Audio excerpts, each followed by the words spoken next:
내가 하나님과 합리적인 관계를 가진다고 한다면 우리는 즉시로 우리의 주변에 있는 그러한 창조된 모든 것을 바라볼 수 있습니다.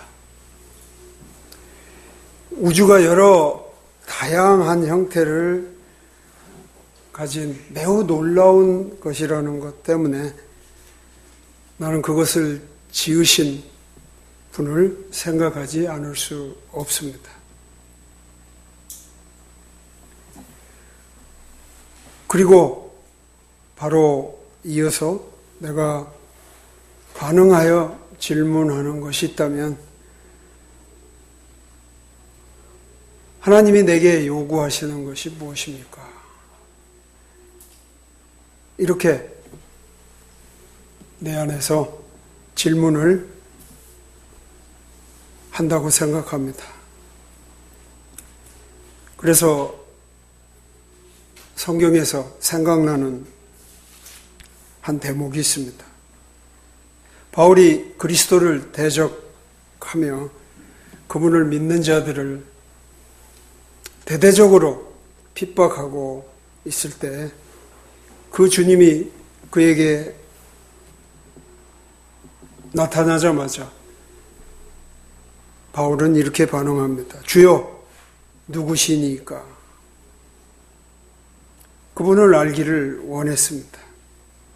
그래서 그분이 나는 내가 핍박하는 예수라. 그렇게 하자 주여, 내가 무엇을 하기를 원하십니까? 라고 물었습니다.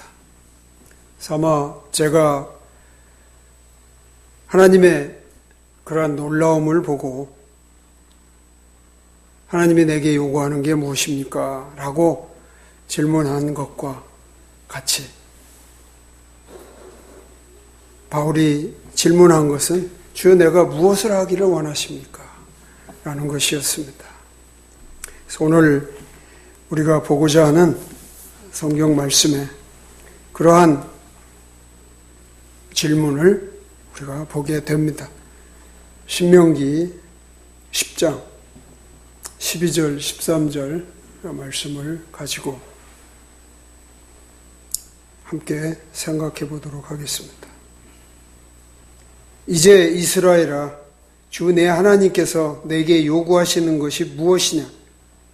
오직 주 내 하나님을 두려워하여 그분의 모든 길로 걷고 그분을 사랑하며 또 내 마음을 다하고 내 혼을 다하여 주 내 하나님을 섬기며 내가 이날 내 행복을 위하여 내게 명령하는 주의 명령과 그분의 법규를 지키는 것이 아니냐.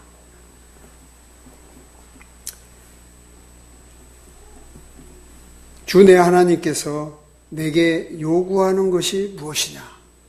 라고 모세는 백성들에게 묻고 그것에 대한 그 질문에 대해서 몇 가지를 대답합니다. 그 첫 번째가 주 내 하나님을 두려워하는 것이라고 말했습니다.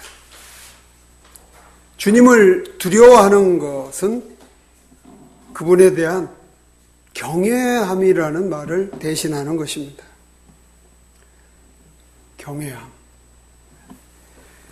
시편 기자는 시편 8편 3절 4절에서 주의 하늘들 곧 주의 손가락으로 지으신 작품과 주께서 정하신 달과 별들을 내가 깊이 생각하오니 사람이 무엇이기에 주께서 그를 깊이 생각하시나이까? 사람의 아들이 무엇이기에 주께서 그를 찾아오시나이까? 라고 질문을 했습니다. 우주의 모든 것을 보고 그분이 어떤 분이신가를 인식하고 이런 질문을 했다는 거죠. 그래서 우리가 사는 이 지구는 태양계에서 보면 극히 작은 것입니다. 또 이것은 은하계로 볼 때는 아주 작은 부분일 뿐입니다.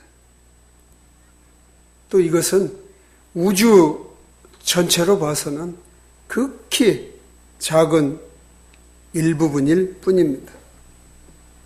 하나님이 창조하신 우주의 광대함을 인식할 때 갑자기 나의 존재가 얼마나 사소한지 하는 것을 느끼게 됩니다. 하나님이 반드시 존재하시는 것이 얼마나 큰 일인가를 생각하는, 인식하는 순간에 갖는 그 느낌이 바로 주님을 두려워한다는 것입니다. 이건 곧 경외함을 표현하는 것입니다.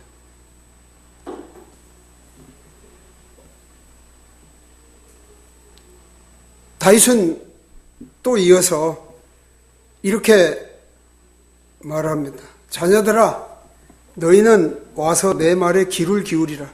내가 주의 두려움을 너희에게 가르치리로다. 다윗이 그런 우주를 보고 자신의 질문을 했을 뿐만 아니라 그래서 그 경외로움을 알고 그 자녀들에게 주의 두려움을 가르치기를 원했습니다. 그래서 우리가 아침에 조금 전에 읽은 그 교동문에 보면 시편 34편이죠.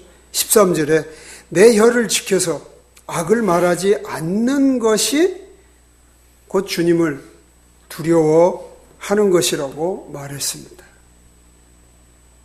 계속해서 34편에서는 내 입술을 지켜 속이는 말을 하지 않는 것이 주를 두려워하는 것이라고 말했습니다. 그래서 보면 주를 두려워하는 것은 악을 떠나게 합니다. 선을 행하게 합니다. 또 화평을 따르게 합니다. 주를 두려워하는 것이 하나님이 우리에게 요구하는 것이다. 분명히 말할 수 있습니다. 솔로몬도 주님을 두려워하는 것에 대해서 말한 바가 있습니다. 잠언 1장 7절에 보면 주를 두려워하는 것이 지식의 시작이거늘 어리석은 자들은 지혜와 훈계를 멸시하느니라 했습니다.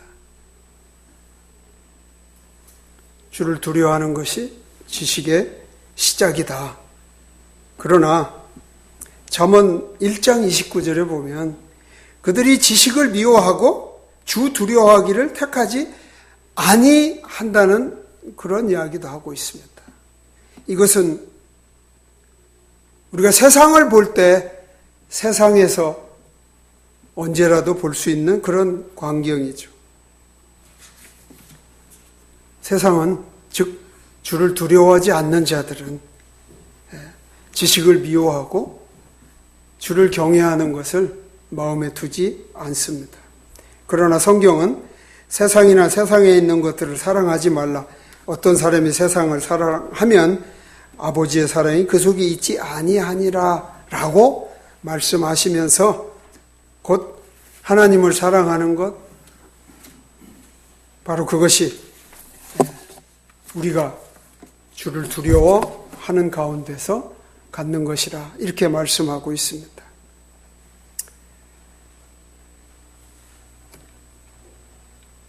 하나님을 두려워하는 것, 바로 이것이 하나님이 내게 요구하는 첫 번째 이야기라고 모세는 우리에게 말해주고 있습니다.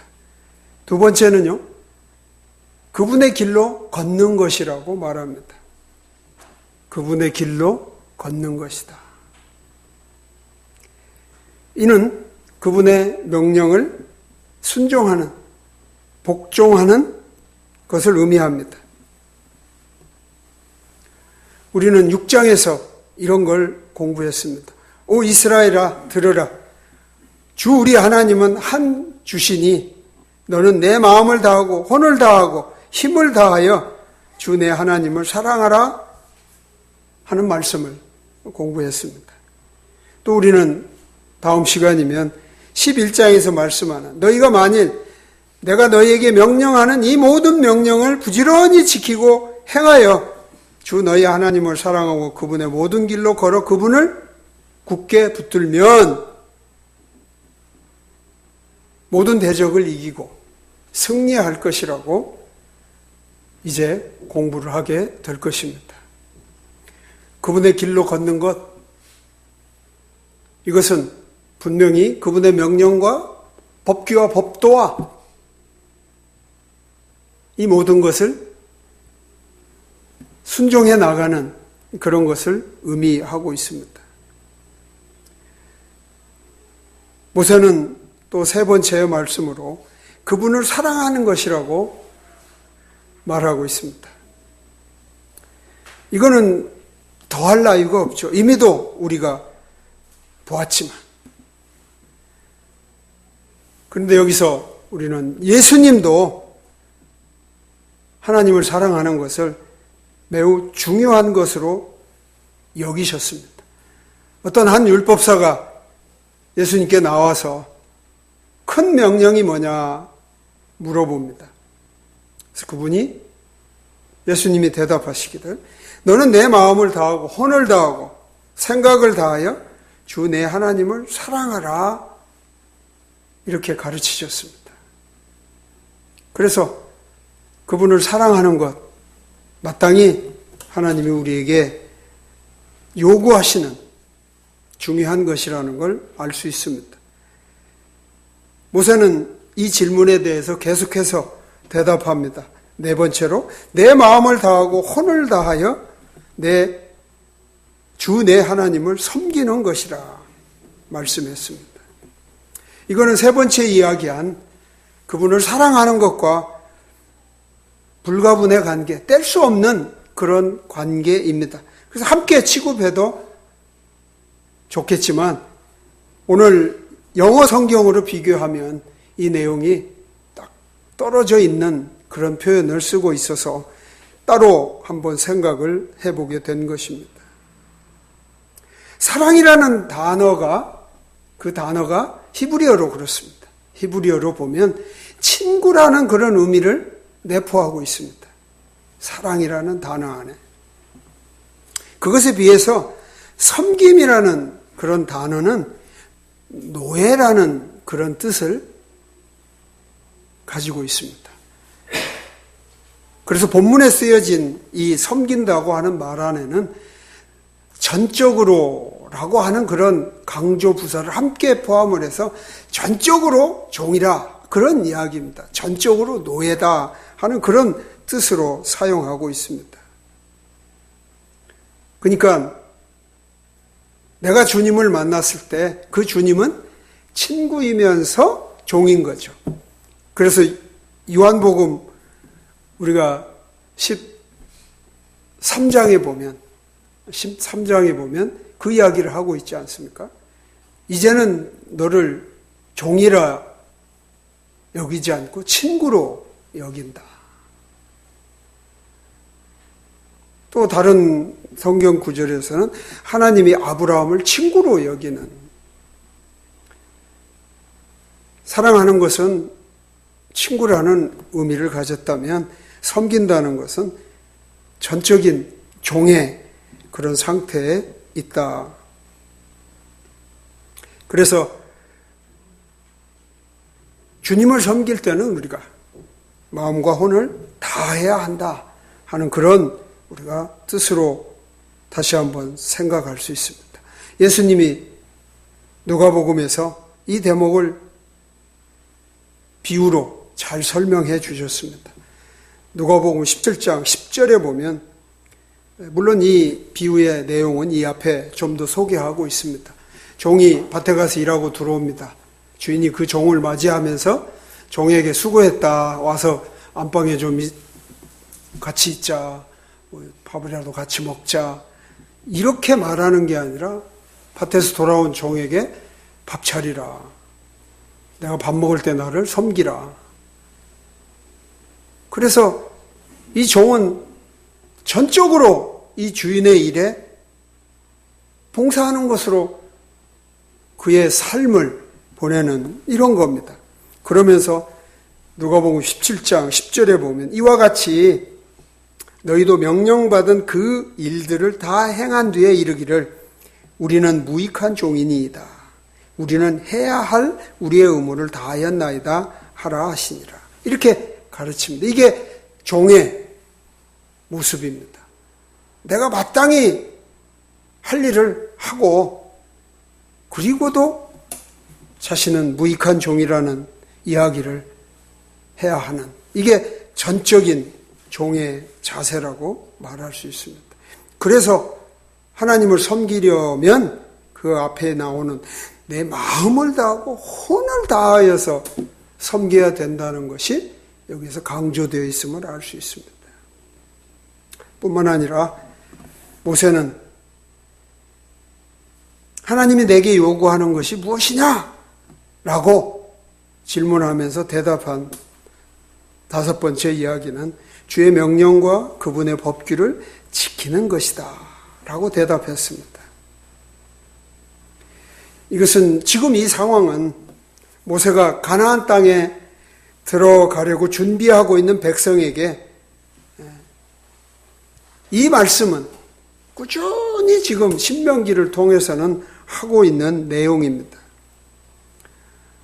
우리가 앞에서 배운 일이지만 이렇게 하지 않을 때, 이렇게 되지 않을 때 그들에게는 위험이 닥친다고 경고하고 있었습니다.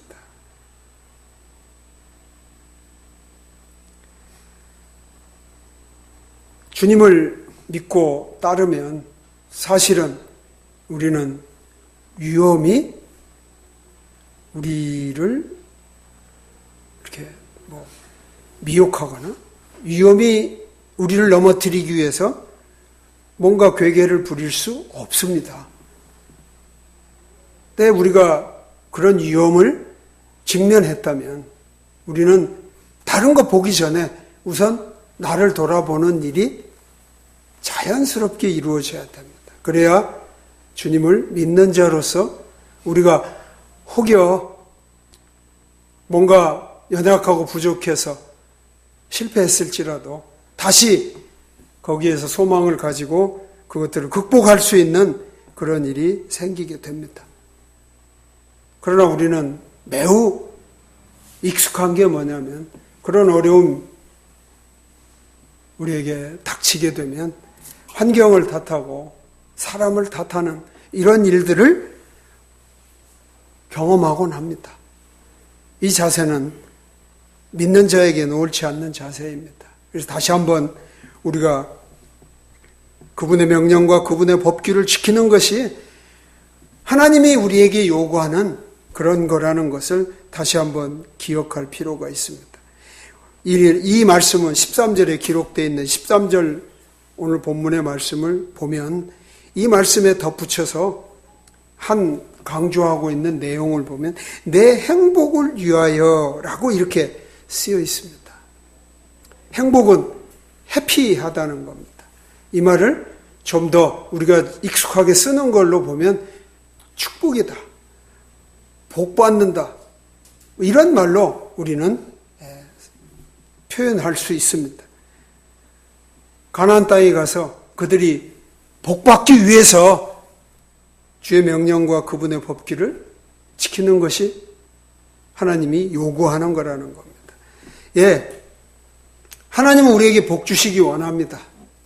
그래서 하나님께 복을 비는 거 결코 나쁜 일이 아닙니다. 하나님께 복을 비는 기복, 이 말 자체가 나쁠 리는 없습니다. 왜? 하나님이 내 행복을 위해서 우리에게 요구하신 것이 있으니까. 그런데 문제는 뭐냐면 그 기복을 하려면 그 앞에 하나님이 요구한 것을 우리가 지켜야 하는 것들이 있습니다.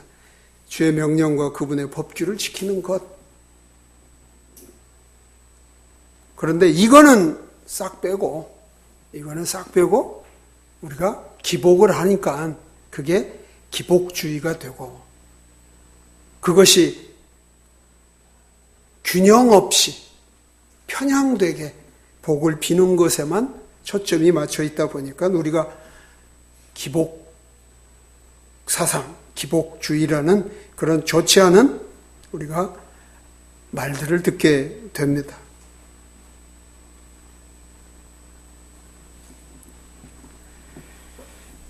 그래서 모세가 질문한 주 내 하나님이 내게 요구하는 것이 무엇이냐?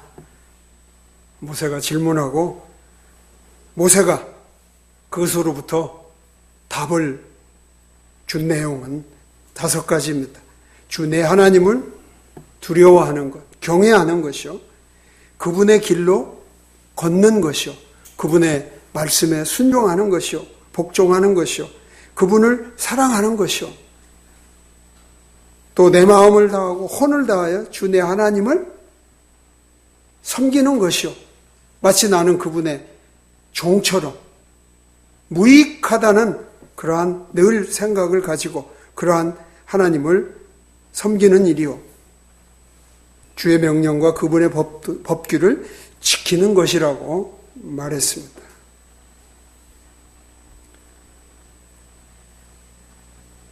여러분은 어떻습니까? 이것들을 여러분은 얼마나 하나님이 요구하시는 것으로 온전하게 행하고 계십니까? 온전하게 행하고 있다고 말할 수 있습니까? 어때요? 제가 이렇게 물어봤을 때 내 마음속에서 예! 주님을 찬양합니다. 아멘. 이런 마음을 갖습니까? 아니면 매우 어렵게 들리십니까?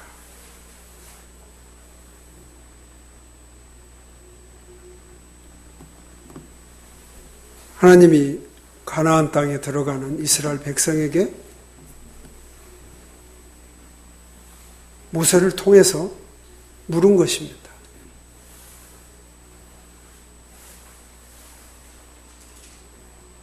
내가 이러한 요구들을 잘 지켜야 가나안 땅에 들어가면 복을 받을 것이다. 가나안 땅에서의 삶이 영원한다.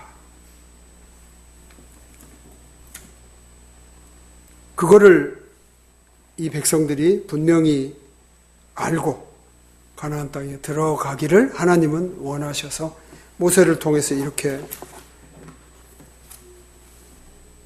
말씀했습니다. 그런데 이 요구, 하나님이 즉 요구하시는 것이 이뿐인가? 더 있습니다. 대언자 미가도 백성들에게 이러한 것을 가르쳤습니다. 그래서 미가서 6장 8절에 보면 오 사람아 그분께서 선한 것을 내게 보이셨나니 주께서 내게 요구하시는 것은 오직 의롭게 행하고 긍휼을 사랑하며 겸손하게 내 하나님과 함께 걷는 것이 아니냐. 이렇게 하나님의 말씀을 대언했습니다. 3가지를 말했습니다.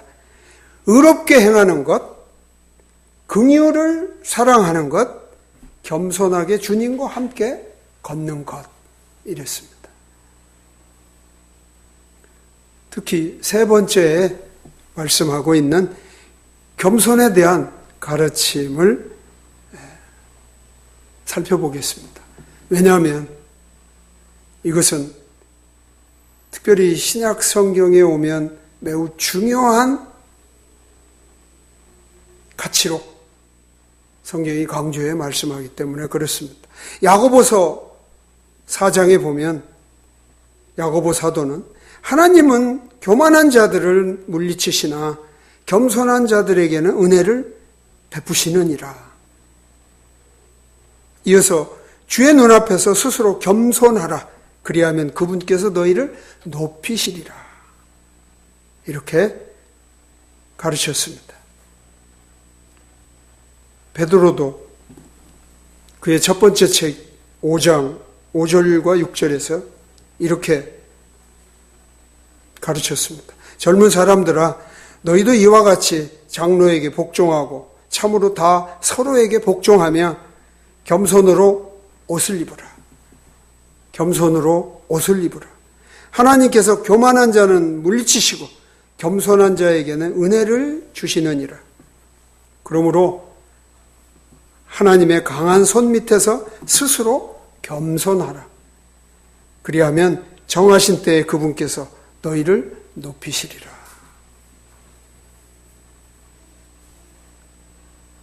우리가 앞에서 즉 오늘 본문을 보고 있는 신명기 10장 12절 13절에서 이야기한 5가지 플러스 미가서에서 이야기하는 3가지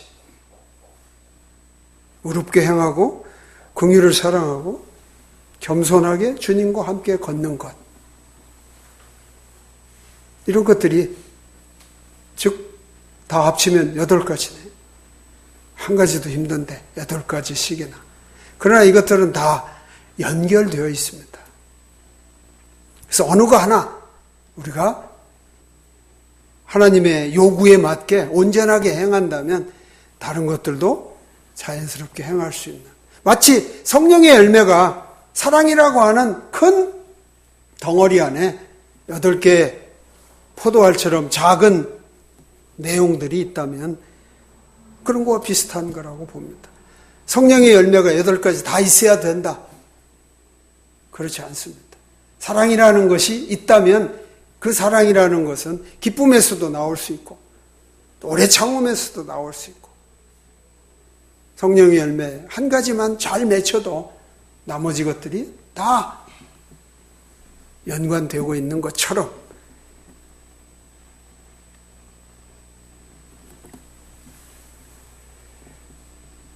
그러나 오늘 말씀은 주 내 하나님께서 내게 요구하시는 것이 무엇이냐? 요구하시는 것이 무엇이냐? 이랬습니다. 하나님이 우리에게, 이스라엘 백성에게 요청하는 것이 아니라 요구하신다는 겁니다. 요청하는 것과 요구하는 것은 다릅니다. 여러분 성경이 있으니까 영어로 보면 요구한다는 말은 require라고 되어 있습니다. 요청이라는 말은 request입니다. 우리말로도 다르게 표현되어 있습니다. 영어도 보면 거의 똑같아요. require까지는 뒷부분이 다르고, 한글도 요청과 요구 해서 한 단어씩만 다릅니다. 요청이란 부탁하는 겁니다. 또는 권고하는 겁니다. 그러나 요구는 명령하는 겁니다. 해도 되고 안 해도 되고 선택적인 게 아니라 필수적으로 해야 된다 하는 그러한 용어를 분명하게 쓰고 있습니다.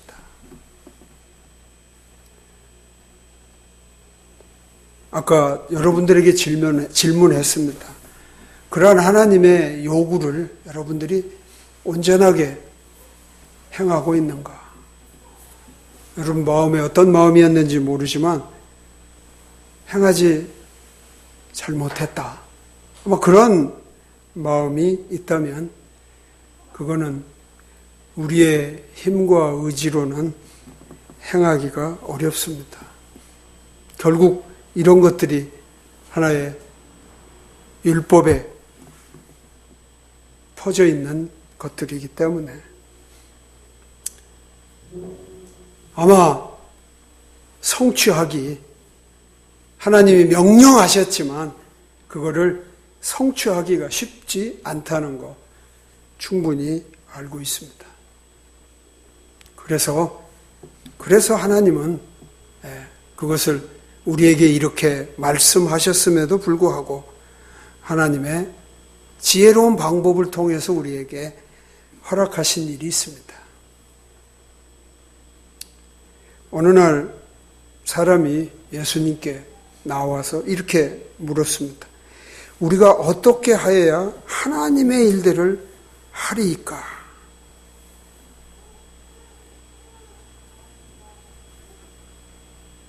이게 오늘 본문에서 나오는 질문하고 비슷하죠. 내가 하나님이 내게 요구하시는 게 무엇입니까? 내가 무엇을 해야 하나님의 이 요구사항을 다 성취할 수 있을까요? 그런 질문이 되는 거죠. 그런데 예수님은 흥미롭게 대답을 하십니다. 너희가 하나님께서 보내신 일을 믿는 것, 이것이 곧 하나님의 일이니라. 이렇게 대답하셨습니다.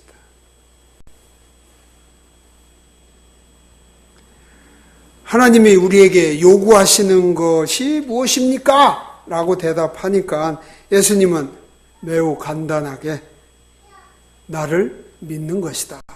이렇게 말씀하신 것입니다. 내가 이런 하나님의 요구사항을 모세로부터 듣는, 또 대언자 미가로부터 듣는 이런 내용들이 참으로 마땅히 해야 될 일임을 압니다.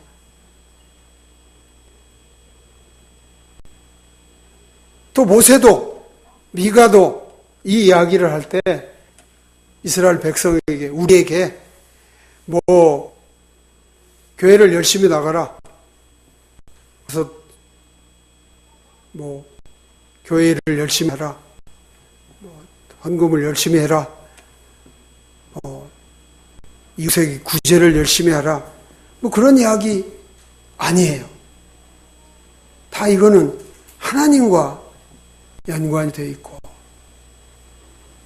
하나님만이 간섭할 수 있는 그런 것들로 요구사항이 되어 있다는 것을 여러분이 아실 겁니다. 그래서 이미 여러분이 경험하고 있고 경험한 일이지만 이 요구사항들을 우리가 지켜 행하기가 무척 어렵다는 것 아실 거예요. 그렇게 노력했지만 안 됐다는 것 알 것이에요. 나는 하고 싶고 해야 된다고 내 안에서 말하고 있지만 내가 연약해서 내 육신이 도저히 그것을 할 수 없는 그런 나를 발견하셨을 거예요. 그래서 실패했고 그 요구사항을 성취하기에는 턱없이 내가 부족하다는 걸 알았을 거예요. 그럼에도 불구하고 나는 여전히 나에게 무슨 소망이 있나? 내가 이것을 어떻게 하면 할 수 있을까? 할 수 있는 나의 뭐가 있지 않을까? 하고 여전히 나에게 소망을 두고 있다면 그거는 크게 잘못하는 겁니다. 나에게는 소망이 없습니다. 나는 못했습니다. 부족했습니다. 안 됐습니다. 어찌 보면 내가 하려고 했기 때문에 그게 안 되는 측면도 있습니다. 그래서 하나님은 이렇게 요구사항을 말씀하고 계시지만 여기에 들어있는 하나님의 진정한 의도는 그걸로 안 되니까, 그렇게 해서 안 되니까, 너의 노력으로 안 되니까 하나님의 방법으로, 하나님의 지혜로 하도록 나를 위해서, 여러분을 위해서 오늘날 하나님이 실제적으로 요구하는 사항은 하나님이 세상에 보내신 예수 그리스도를 믿는 것 뿐이라는 것을 인정하고 하나님의 뜻을 따르도록 하는 것이다. 이것입니다.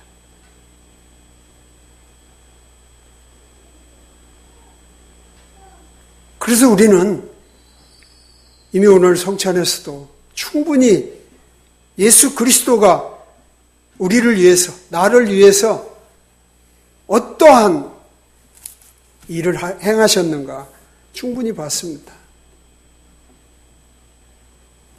우리 죄를 위해서, 우리를 대신해서 그분이 죽으시고,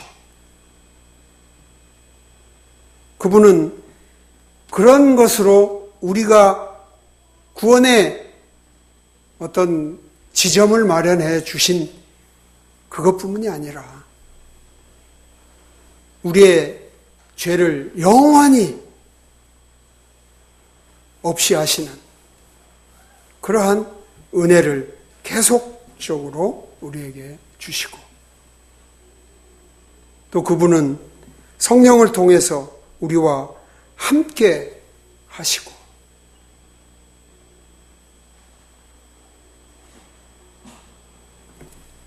그래서 언제나 그분의 은혜로 살아가도록 하는 그러한 분이심을 하나님은 믿도록, 그런 분을 믿도록 하셨다는 것을 알 수 있습니다. 내 힘이나 내 노력이나 내가 할 수 있는 것으로 하는 게 아니고 주님이 이루신 일을 우리는 믿고 나가는 것으로 하나님의 요구사항을 우리가 따를 수 있다 하는 거죠. 그래서 이제 나는 예수 그리스도와 뗄래야 뗄 수 없는 그런 관계에 놓여 있기 때문에 하나님이 나를 보시는 것은 바로 내가 한 일을 보고 나를 평가하는 것이 아니라 그리스도 안에 있는 나를 평가하사 나를 받아주시는 것이죠. 나를 인정해 주시는 거죠. 그래서 때가 되면 나를 하나님 나라에 있게 하신다 하는 것이죠. 성경에도 분명히 이 일이 과정임을 소개하고 있습니다.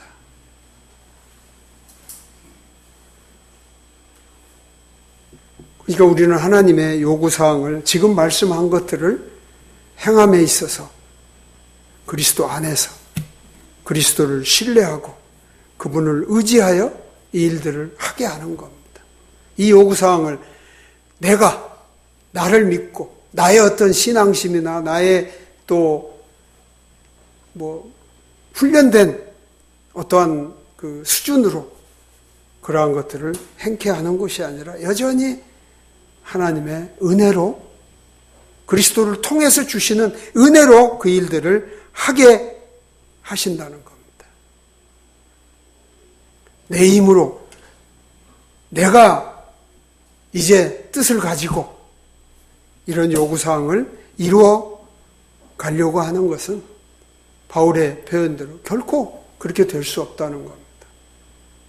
여전히 그리스도의 은혜가 이러한 것들을 행하도록 할 것이다 하는 거죠. 그래서 빌립보서 1장 6절에도 보면 너희 안에서 선한 일을 시작하신 분께서 예수 그리스도의 날까지 그 일을 이루실 것 바로 그것을 확신합니다. 우리는 아직 예수 그리스도를 믿었으므로 그것이 끝이 아닙니다. 이제 예수 그리스도를 믿은 자로서 예수 그리스도의 은혜를 따라서 그분이 이 일을 완성할 때까지 우리는 계속 나아가야 됩니다. 예수 그리스도의 은혜로. 뿐만 아니라 시편 138편 8절에서는 이러한 시편 저자의 고백도 보게 됩니다. 주께서 나에 관한 것을 완전하게 하시리이다. 오 주여, 주의 긍휼이 영원토록 지속되오니 주의 손으로 지으신 것들을 버리지 마옵소서. 우리는 예수 그리스도께 붙어 있기만 하면 됩니다. 그러면 하나님이 나를 완성시키시고 나를 통해서 하고자 하시는 일을 하실 것이고 나를 통해서 열매를 맺게 될 것입니다. 우리가 바라고 우리가 하나님의 뜻을 원하여 행하고자 하는 일이 있다면 우리는 그리스도 안에 들어가서 그리스도께 그것들을 간구하는 일이 필요합니다. 아무쪼록 여러분의 신앙의 삶이 보다 더 하나님의 말씀에 준한 그리스도 안에서의 삶이 되시기를 간절히 바랍니다. 기도하겠습니다. 하나님, 우리에게 요구하시는 것이 무엇인지 잘 알아들었습니다. 결국 주께서 그리스도를 이 땅에 보내셔서 우리를 위해서, 나를 위해서 행하신 일이 가장 중요한 일이고 그 안에 모든 답이 있음을 다시 한번 깨닫게 됩니다.